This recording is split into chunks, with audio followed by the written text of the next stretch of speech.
ભાઈબંધ, બોલો બોલો. હું આ કરો છો આ પિંજરા પાસે? શું નામ તમારું? મારું નામ મહેશ જાખેરિયા. મહેશભાઈ, આમ આમ ઊંચા કેટલાક છો તમે? 6 ફૂટ હશે ઊંચાઈ. અમિતાભ બચ્ચન જેટલો લાંબો હોય ભાઈ. માથું શું કરો તો? હે ઊભો ઊભો ગલોપ ઉતારી લે. આમ જો હાથ ઊંચો કરે, નિહણીની જરૂર ન પડે. ઊભો ઊભો ગલોપ ઉતારી લે. આ તમે આમ હાથ ઊંચો કરો તો આ તમારા એટલા કરતા પિંજરા ઊંચા છે, એટલા બધા લાંબા પિંજરા શું કેમ રાખો છો? આ કોઈ ઢોર કે કોઈ રોજડા ખાઈ ન જાય એના માટે. જંગલી જનાવર, રોજડા, ઢોર, ઊંટિયા રખડતા ઝાડને નુકસાન તો કરે, એ ન ખાઈ જાય એટલે આ પિંજરા લગાડો છો. આ છે કોના પિંજરા? સદભાવના રુદ્રાશ્રમ. સદભાવના.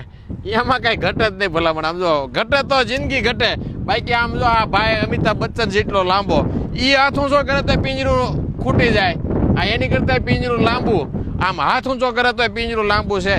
એટલી ઊંચાઈ વાળા પિંજરા સાથે વૃક્ષો વાવ્યા છે. સદભાવનાની કામગીરી એમાં કઈ ઘટે નહીં, પણ આ વિસ્તાર આખો આખો હરિયાળો થઈ જાય છે. થઈ જશે ને?